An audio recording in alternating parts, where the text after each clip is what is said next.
Welcome to the Best Business Podcast. My mission is to help create 200 new multi-millionaire business owners. How? You'll do better when you know better. In my interviews, you'll hear from self-made millionaires, seven-figure business owners, authors, and world-class experts sharing how they did it so you can too without experiencing the same obstacles they did. Now, if you like this interview, please share it with a friend you think will benefit. They'll appreciate it, and I will as well. You can also connect with me on social media. Look for Daryl Urbanski, D-A-R-Y-L, Urban Ski, U-R-B-A-N-S-K-I, and add me so we can be friends. Now sit back, relax, and enjoy what I've prepared for you right here, right now. Hello everyone, thank you for joining us. My name is Daryl Urbanski, your host as always, and today we are joined by a friend, mentor, and repeat guest on our show, Tyler Garns. And Tyler is the original Infusionsoft Ninja and now is founder of Box Out Marketing. He's an internationally known marketing automation and lead generation expert. While he was director/VP of marketing at Infusionsoft, he led the charge to grow marketing leads from 300 per month to 25,000 per month. Let me say that again in case you missed it. From 300 leads per month to 25,000 leads per month. Since then, his team at Box Out Marketing has been one of the leading Infusionsoft consulting, implementation, and training teams worldwide, helping thousands of businesses grow and automate their sales and marketing strategies to drive results in their businesses. Tyler has also been highly sought after by some of the biggest names in the marketing industry, including Frank Kern, Perry Marshall, Sean Greeley, and many more. He also regularly can be seen speaking on stage at marketing events around the world. When he's not leading strategy or a team, you can find him out surfing the local break with his three boys, Spencer, Caden, Ashton, or at home with his wife, Jill, and daughter, Alia. I've asked him to join us here today so we can all execute on our marketing strategies a little bit better. Tyler, it's an honor and a pleasure every time we talk. Thank you for joining us today, my friend. How are you?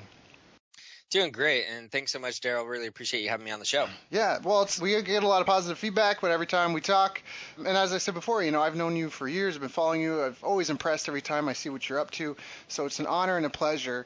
Now, but for the people that are listening, they may not have heard the other interview, which they should maybe want to check out after this call, but how did you get started? Do you come from a family of entrepreneurs? Like, did your parents teach you how to be a business owner? Like, how did you even get started in this crazy circus? That's a really. In terms of my family, my dad always had his own business. He was a commercial photographer forever, the whole time I was growing up, just retired a couple years ago. But I wouldn't say he ever really taught us how to be an entrepreneur.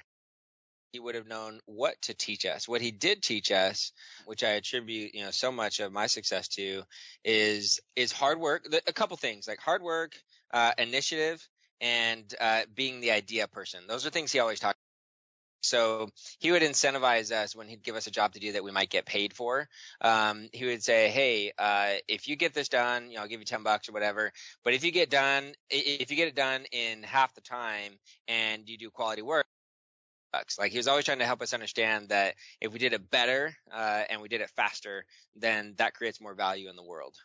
So that was super, super valuable growing up to kind of learn that. And then he was always teaching of initiative. He wanted us to do stuff on our own, without being asked, and then he would always tell us, like, you want to be the idea person. So if you're the idea person, he's like, there's plenty of people that can do the work, but you need to be the one coming up with the ideas. And I never really understood later in life, right? And later when I was in the workforce and realized that, hey, yeah, the ones who come up with the good or the right ideas are the ones who move things forward. You can always hire people to do the execution, so those there. But the entrepreneurship route has been interesting for me. I tell people often, like, I never aspired to be a business owner. I never aspired to be a CEO. Some people are kind of groomed to be a CEO from like their parents know that they want that for them. And, it's been a hard thing for me. Like when I decided to start this business, I kind of floundered for a year or so, and you knew me and worked with us during that time a little bit. And I had a hard time this CEO role. And it was about 2 years ago when I finally said, all right, I need to become a CEO. And not just that I need to give myself the label, I had already done that, but I needed to become a CEO. I need to learn how to lead in the right ways, learn how to organize the business the right way and all that kind of stuff. And that's been a big transition for me, kind of moving away from being the idea guy and being an executor to now being a leader in a totally different way. So yeah, different path than some people. It was never anything that I really aspired to be. I just have ideas and goals and big dreams. Figured I'd get there, but then realized at one point that I had to take charge and lead the show here. Right. Yeah. That sometimes you gotta go to success. It's not going to come to you the way you want it. So, what has been some of the skills that you felt like you've had to develop? One thing that about a year ago, I went to Infusionsoft's Elite Forum program. And Elite Forum is designed actually for that purpose. It's to help CEOs grow from $1 million company to a company. So we had kind of recently passed we kind of blew past the $1 million mark a couple years ago, and so I went to Elite Forum to kind of learn some of those CEO skills, and they taught us but the thing that impacted me the most personally was they said, as CEO, you need to be the speaker of the vision. And that just kind of made me pause and think about, hey, in my day-to-day interactions with would anyone ever say he's the speaker of the vision? Is that what I'm doing? And I realized that I hadn't been. I had kind of created a vision. It wasn't as clear as it needed to be, but I wasn't often team towards the vision, and I wasn't often talking about and communicating about the vision and inspiring people towards the vision and getting clarity around the vision so people knew what they were working towards and all that kind of stuff. So that's been a really important part of what I learned. And then just a whole bunch of stuff down to like the minute administrative stuff, HR and all those hassles, that stuff, to hiring process. We've developed an amazing hiring absolutely am in love with that helps bring in people that are really perfectly aligned with our culture. So that's really important. And then everything from like systems and training and onboarding new team members and offboarding and administrative stuff. But really the most impactful, I think, is just learning to become the speaker of the vision. And so that's leading other people. So is this kind of going back to what you're saying, almost like what your dad taught you about being the idea guy and then like leading with the vision to help the people that you've brought on board to execute, helping them execute and stay on task? Is that similar? Am I off at all? Is that?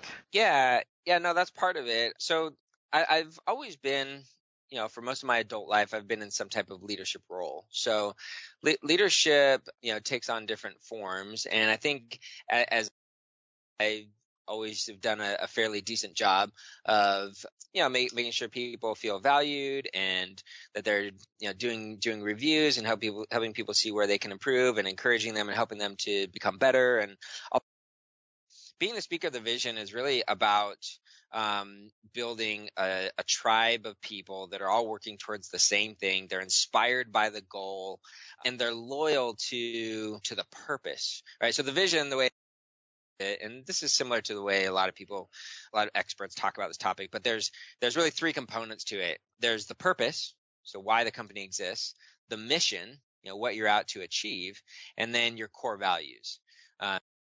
You are, right? And so those are the three things that comprise the vision. And so when you hire people that align with the core values and then you inspire them because of the purpose, then they all rally to achieve the mission. And what the whole vision thing's all about. Got it. Yeah, no, I think you've been fantastic as a leader. And I even remember when you were at when you just left Infusionsoft and you kind of had your little booth with the lounge to hang out in, I stopped by and hung out. And I remember, honestly, at some points you seemed so confident but vulnerable at the same time, like, because it was such a scary thing. It was so public, and where like everybody already kind of knew who you were, and like it's scary to venture out on your own, right? And to do your own thing. And for anybody that's listening to that, like even you say, like you weren't really aspiring to be a CEO or an entrepreneur, but you kind of led you there just with your own life path and with the skill set you developed and wanting to have a bigger impact and help more people. And so I think it's just been fantastic that you led there. And that's part of why I asked, because it seems like for yourself, You've obviously proven your skill set time and time again. I mean, even just what we talked about, leading a team to go from 300 to 25,000 leads, plus some of the other accomplishments you've had since then. So that's kind of why I was wondering, how is it different than, you know what I mean? Like, so it sounds like you're really focused on the team stuff now, like that, building the people around you, and like you said, like having a culture that, like, how to onboard people that match your culture and fit in. Is that accurate? Is that? Yeah, all of that's so important, right? As a person, there's only so much I can do. But to go achieve the big goals that we have to have a team that, number one, gets along, number two, understands where we're headed, and number three, can execute. So much of the focus now is on, those things, hiring the right people, getting them trained to be able to execute well. You've been in this game a long time, so you know what it's like, when you're trying to train on something that you've been doing for a decade or more. I mean, I've been doing online marketing and sales in some fashion or another for almost 20 years. And, when you try and get a new person, the things that Yeah. it's a little tricky, right? It takes some time. And so much of it as well is like trying to deconstruct the things that are in my brain and turn it into processes, right? Because when you've done something for many years, you do it intuitively. You don't think about it, and so you have to break it down. Like, okay, if a new person was going to do this and they didn't know what I know, how would I teach them how to do it? And you have to break it down step by step. Okay, do this, do this, right result, right? So we're doing a lot of that, and what I do now, a lot of times, is like if we have a call with a client, I'll lead the call and I'll tell my team members, okay, you guys just listen, document what I do, and turn it into a process. I engage the new team members in building their own processes, and because if I spend my own time doing it, for one, I probably won't do it right, because I have a hard time thinking about what's in my brain as processes. It's just intuitive, like I said, and don't have the time as the CEO and doing everything else. So I just have them listen to what I do and turn it into processes, and then we review that process the next time we do that thing, and we'll alter and tweak and update, as we go. So, and then. I love that. Now, do you have your 3 key metrics set up? That's something that I got from you. Do you still do that? Yeah, absolutely, we do that, and we built an internal system for it. So we have like an internal website where people go every in their metrics, and it's tracked, and we look at it every Monday in our Monday meetings to review, how's everyone doing on their performance. That's awesome. Sure. That's so awesome. So now, are these a lot of the people that come to you for help and the people that you serve? Is this kind of the biggest challenges that they're facing too, or what are some of the mistakes that you see that they're making? Yeah, most of our clients aren't as far down the road as we are, in terms of building a team and building a company. We're 16 people doing multiple millions. And most of our clients are probably doing between a couple 100,000 in revenue annually up to a couple million. And so they're not typically focused as much on the team. Sometimes they are, obviously the bigger ones, the more mature companies come to us for marketing and sales help. They're trying to grow. We are an agency. We're essentially a marketing agency. We're focused on Infusionsoft. So we only serve companies that are using Infusionsoft or want to use Infusionsoft. And so we help developing their marketing strategy, developing the messaging and the positioning. We write all the copy, we build the campaigns, build the funnels, help them optimize those funnels, etc. And now, I just have a personal question with the copy part, because that's the only thing for me when I worked with clients, that's always been a bit of an issue, because you can bring a copywriter in, but oftentimes the owner's their own copywriter and nobody writes like they do. How do you handle that? How do you really encapsulate their voice, I guess? Yeah, it's a really, really good question. For some clients, we don't write their copy. If we encounter a situation like that, where the CEO is a good writer or someone on their team is a good writer and they already and they know how to write persuasively and that kind of stuff, then we'll just help them, dial in the strategy, and we'll do all the build out of the Infusionsoft landing pages, funnel stuff, whatever.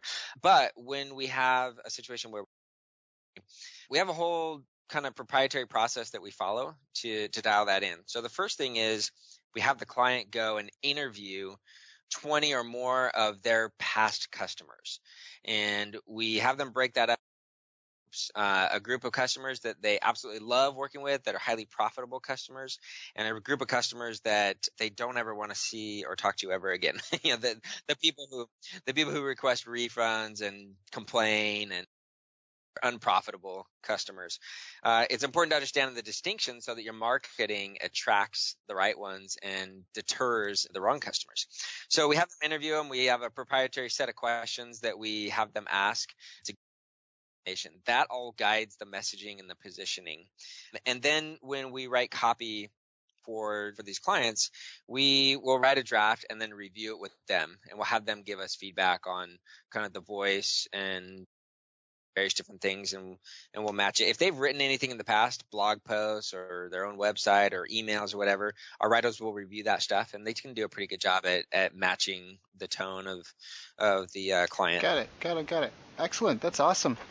So you're saying most of them, they've got small teams, they're like 100K to 1 million, and they're coming to you for sales and marketing help to grow. What are some of the biggest mistakes that they're making? Like, what's some of the best advice you think, if anyone here is listening and they feel that kind of identifies them, like what are kind of the 3 pillars or something they should focus on? So that's a tough question to answer, because the biggest mistakes they're making, all of them. And I don't. No, it's It's just as small business owners, we are experts in our field. We're not necessarily experts at marketing and sales, right? And so, it is a bit of a trial and error process. Business owners get going and they try things and it doesn't work, and they try other things and it might work a little bit, and then they try other things.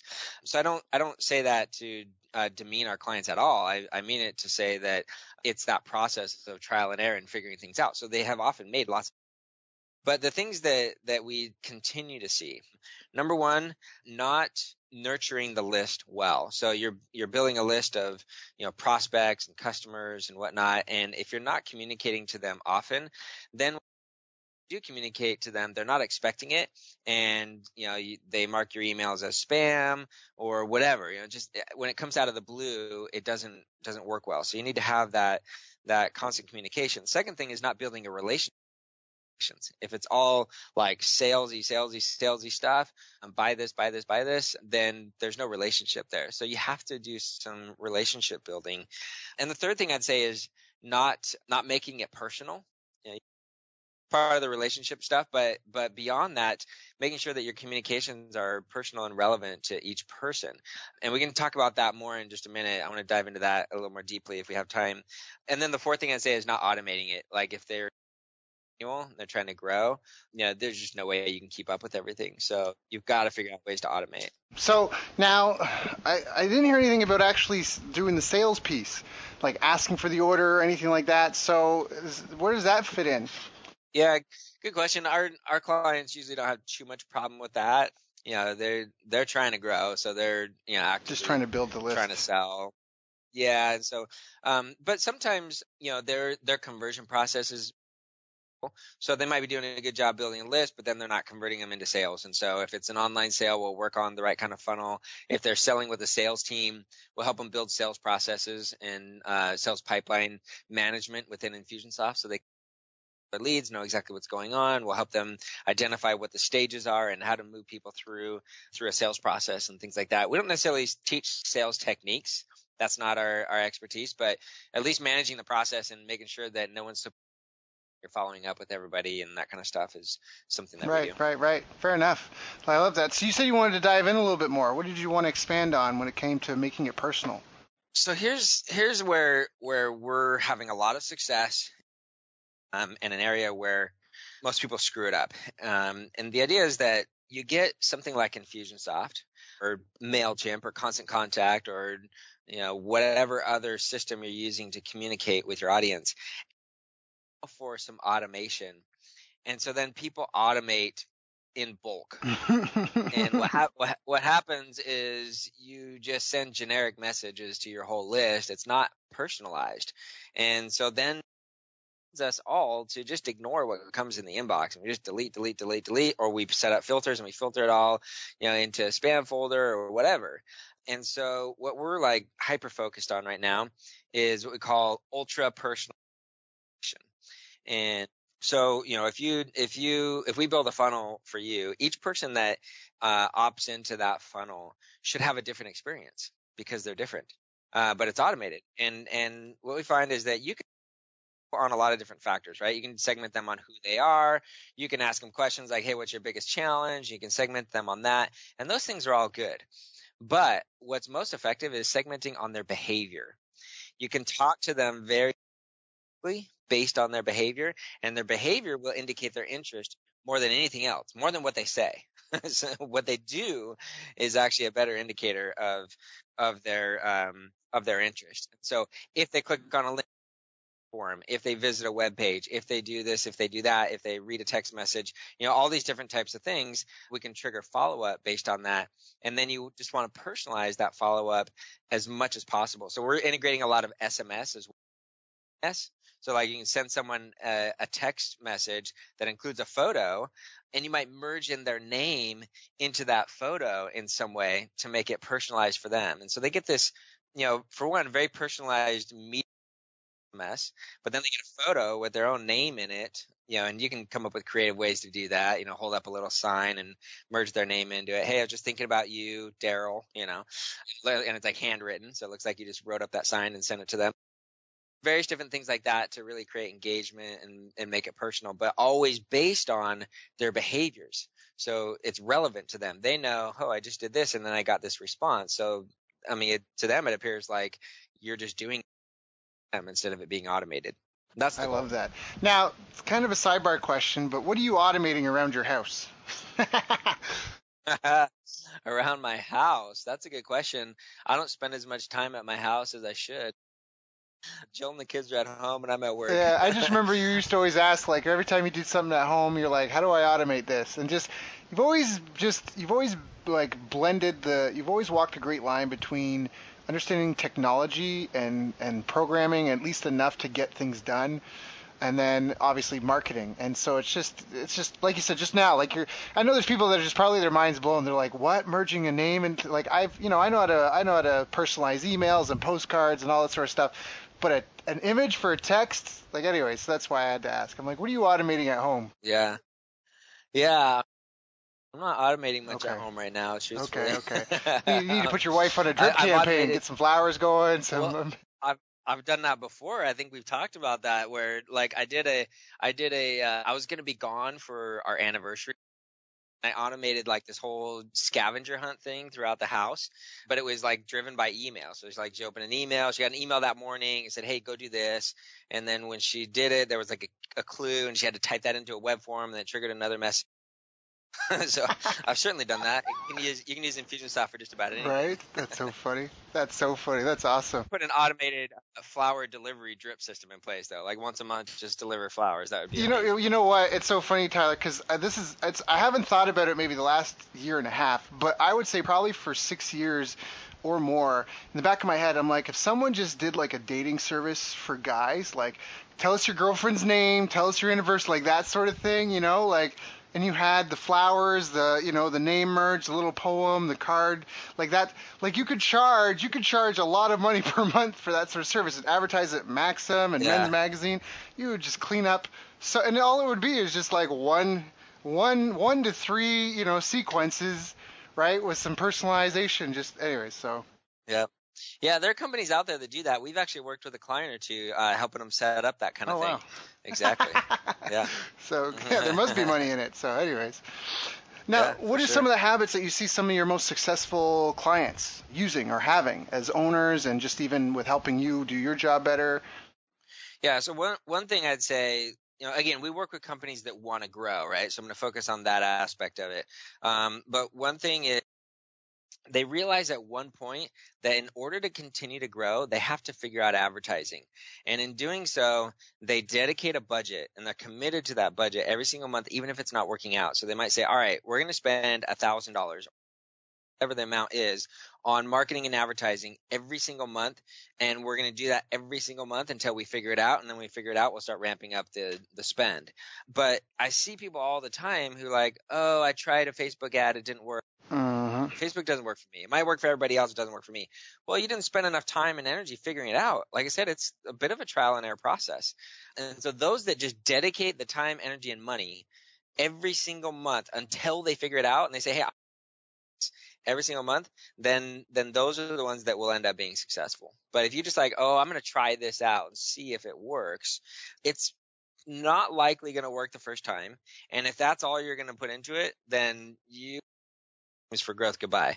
Like you have to be committed to the growth, and you have to be committed to investing in that growth until you figure it out. And so I always tell people, look, what's the amount that you can handle? And you got to be able to handle losing it every single month for that amount. If it's only $500, then fine, whatever it is. We have to start dedicating that money and that time and energy to figuring this out. If not, then you'll never figure it out. And I'm so like you're definitely preaching to the choir. But can you explain why? Like why not focus on like a really powerful referral campaign, or why not like some sort of viral share thing, or why not some why is growth? Why is paid ad spend such an important part of growth for a company?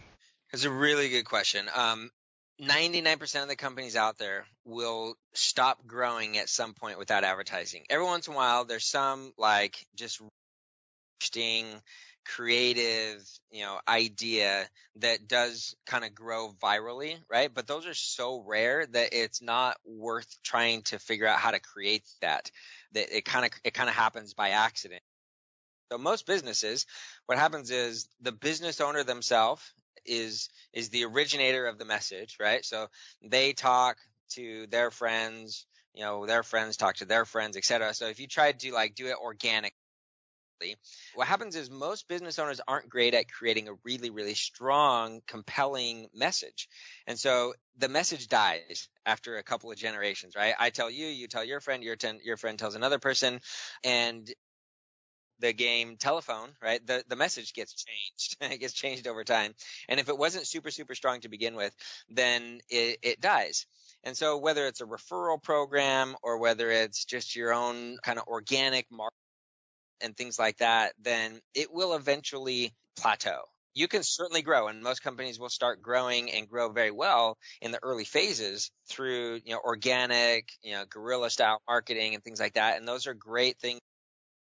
But eventually your business will plateau. And to be on that plateau, you have to dial in a really strong message, and you have to learn to advertise and get a positive return on your investment. Right. Thank you. Yeah, because I beat that drum all the time on this show, because word of mouth is great, but you can't just flip a switch and go, we want 300 new customers, let's go buy them tomorrow. Affiliate marketing is great. You can, I've seen some major big business, like $1 million businesses pop up seemingly overnight with a really good JV launch. But people can't promote you all year, every month, every quarter of every year.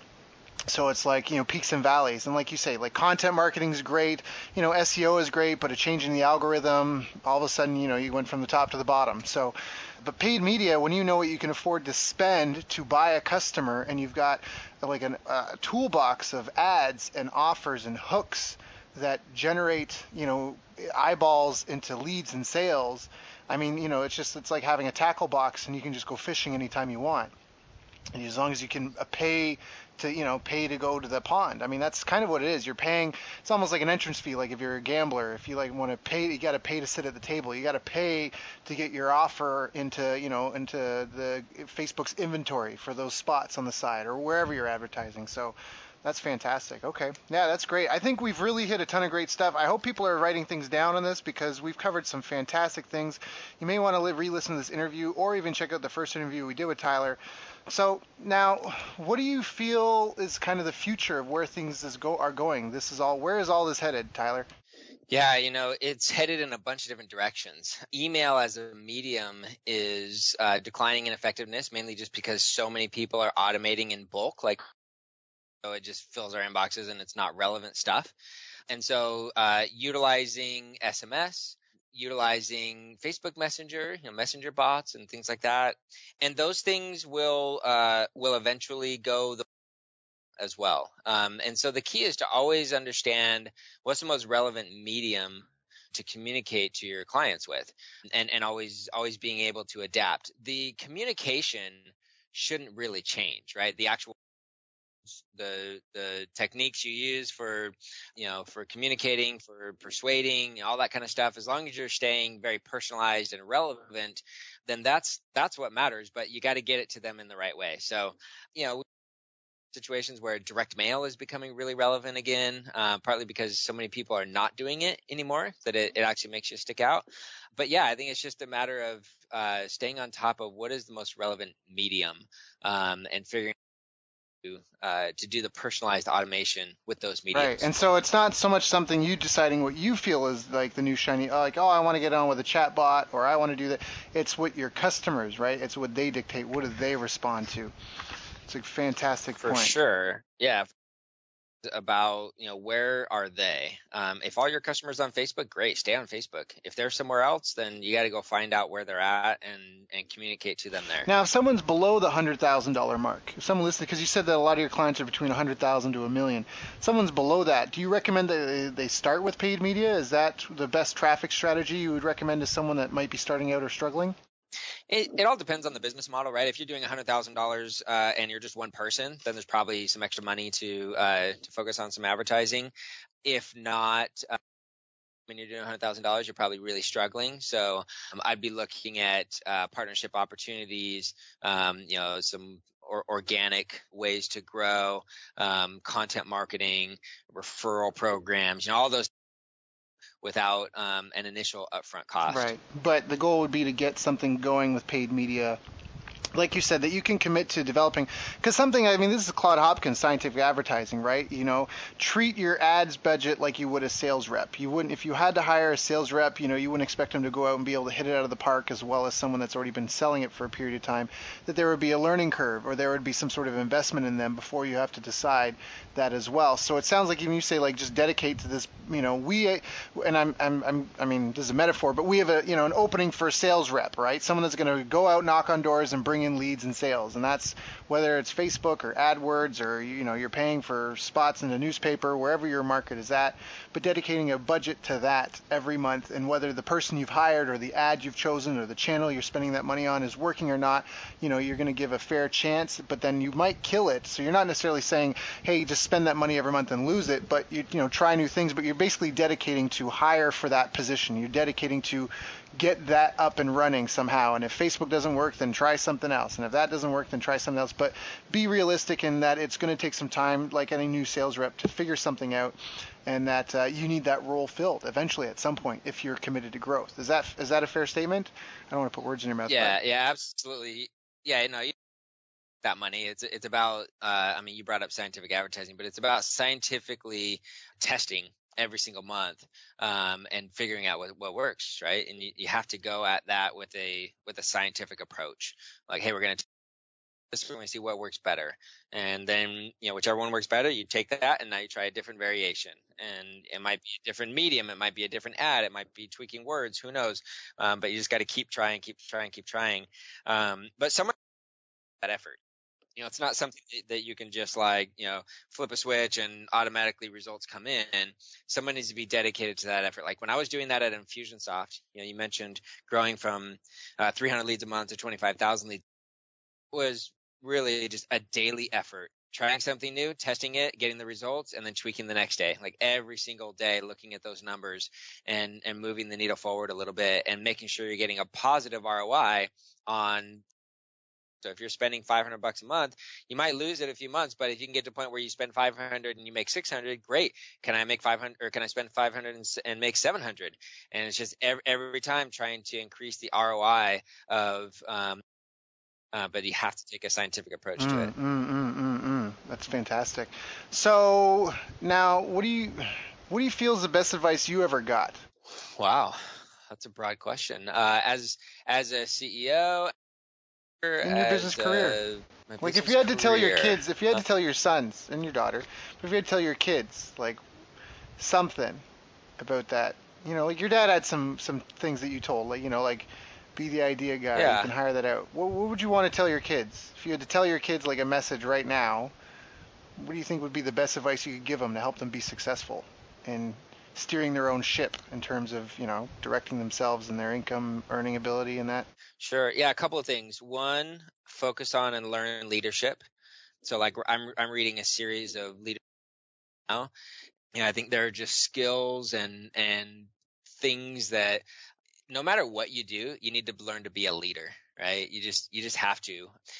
Another thing my dad taught us was, and he's a photographer, but he taught us this. He said, no matter what you do, you need to learn how to sell. And I always thought that was interesting because he's a photographer. But then he explained, whether you're an employee and you need to sell your ideas to your team, or you're a photographer, sell your work to your clients, or you're a CEO and you got to sell your business to your potential customers, you got to learn how to sell. So that's definitely one piece of advice: learn to sell, learn leadership. It's going to be harder than you expect, but don't worry. Just keep moving forward. We always think that like the idea in our mind might be so crystal clear, and we're like, oh, this is going to be great. Into it, and it's hard. It just is. But that's okay. That's what it's all about. And that's also what allows you to be successful, because a lot of people will give up when it gets hard. So if you just keep plugging forward, there's a real good chance you're going to have the success you're looking for. It's just going to That's fantastic advice. That's fabulous advice. Again, I hope people have been writing this down. If not, you may want to re-listen to this interview. Now, Tyler, let's talk a little bit about what you're doing now, what you're excited about, some of the stuff that you've got going on that's really getting you and your team jazzed. You talked about the vision. What is the vision right now?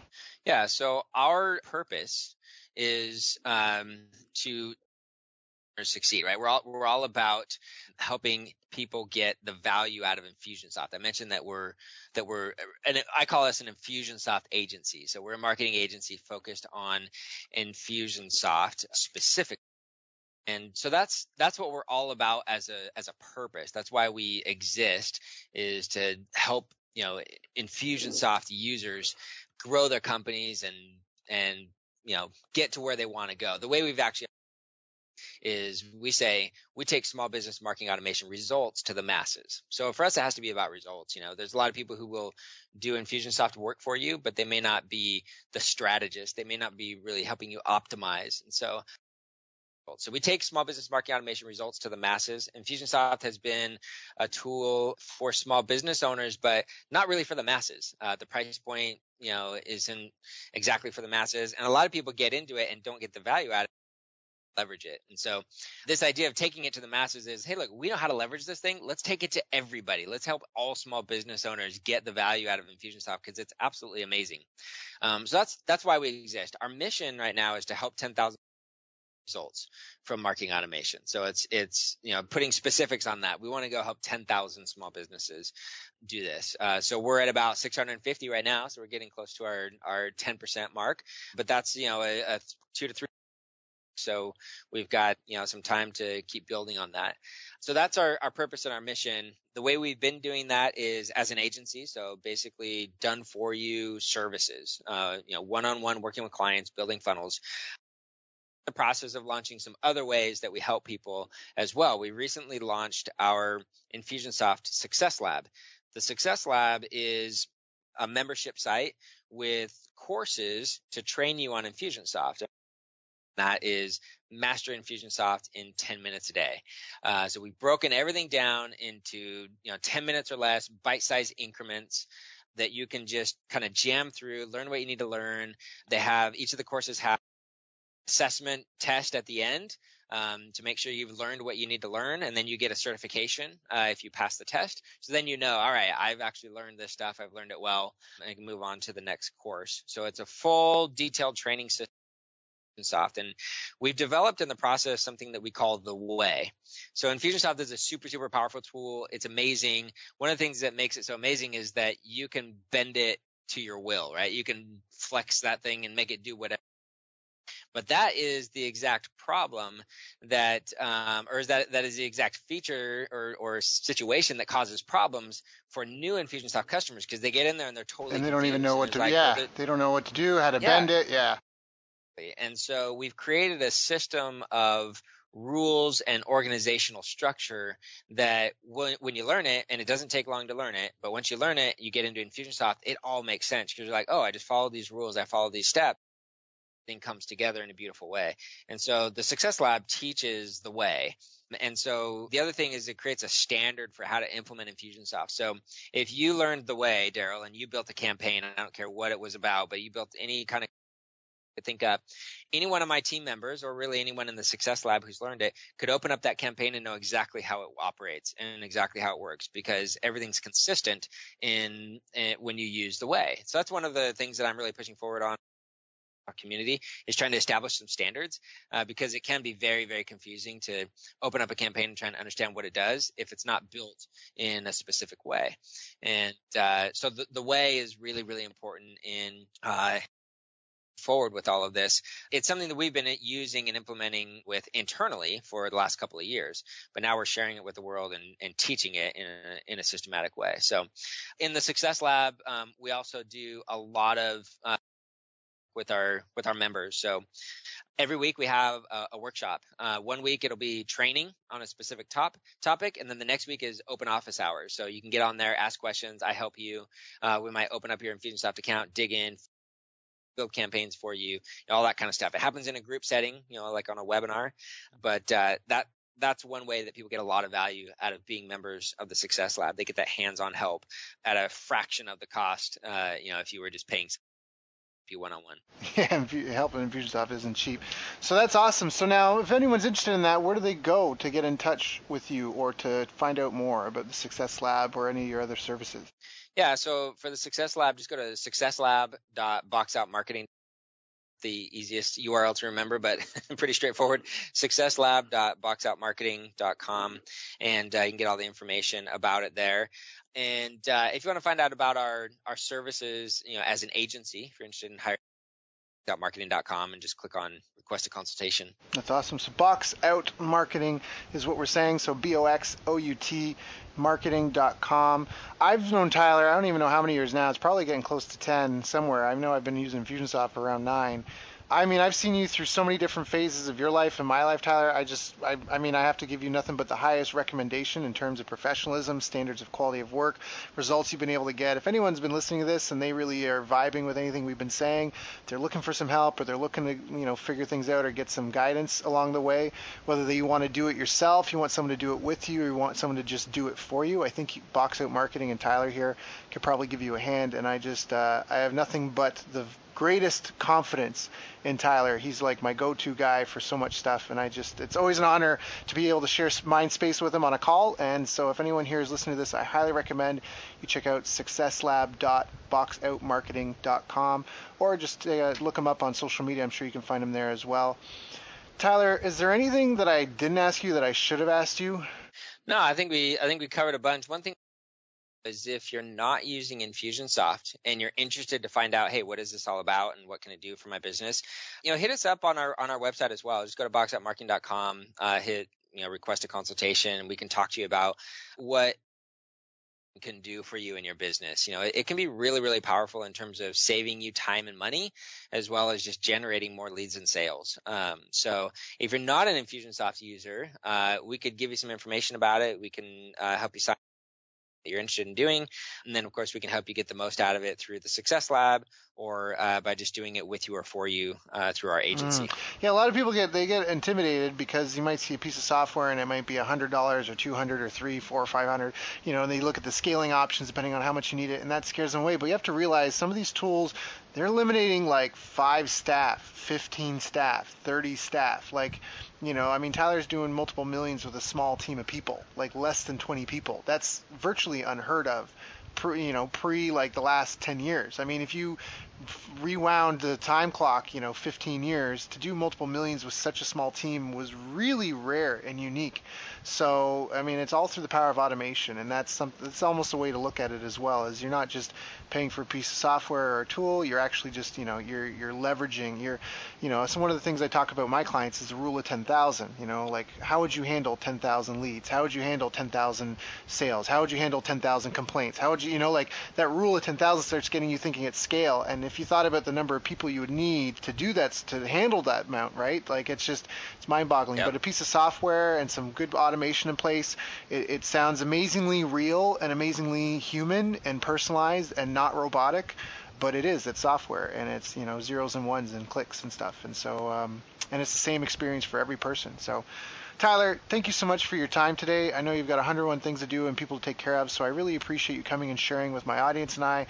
Again, if anyone listening to this, you may want to listen to it again or go back and listen to one of the earlier interviews we did with Tyler, because they're always valuable. So Tyler, thank you so much for your time. I just appreciate you and think the world of you, and I wish you and your loved ones all the best.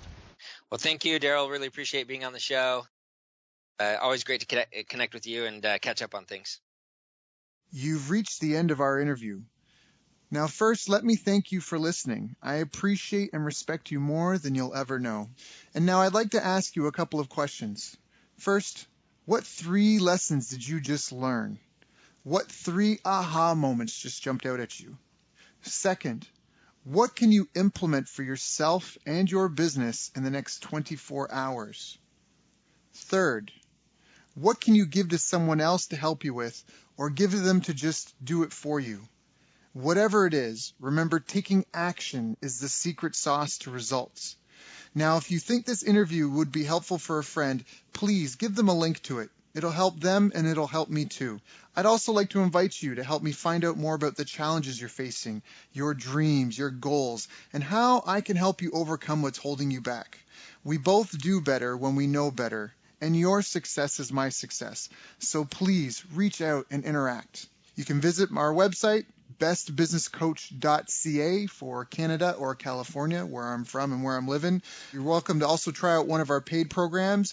You can find us on YouTube, Facebook, and pretty much every other social media channel you can think of. You should also subscribe to the podcast, and if you're enjoying them, please leave us a nice review. It really helps.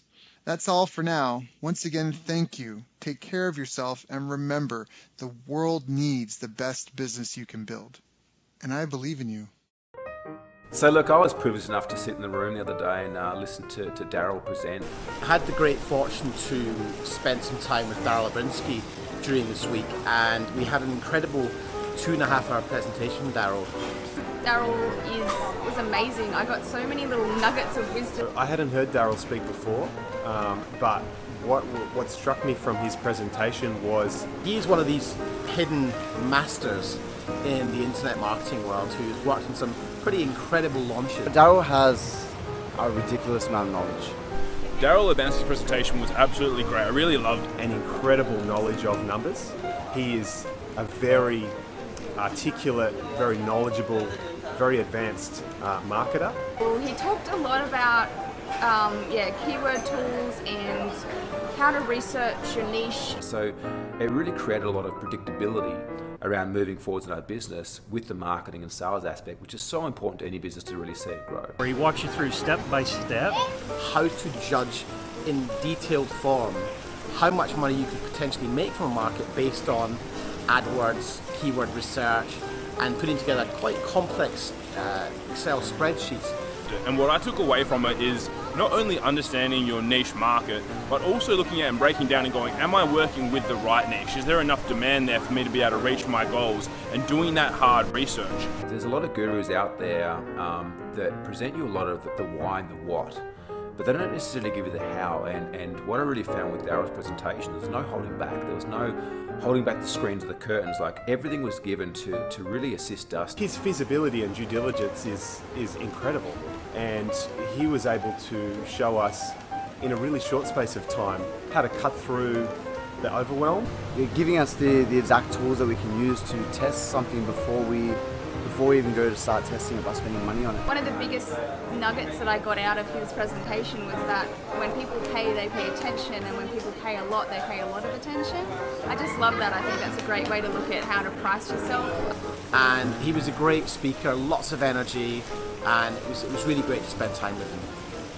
Honestly, phenomenal presentation. I would love to catch up with him, next time I'm in this part of the world.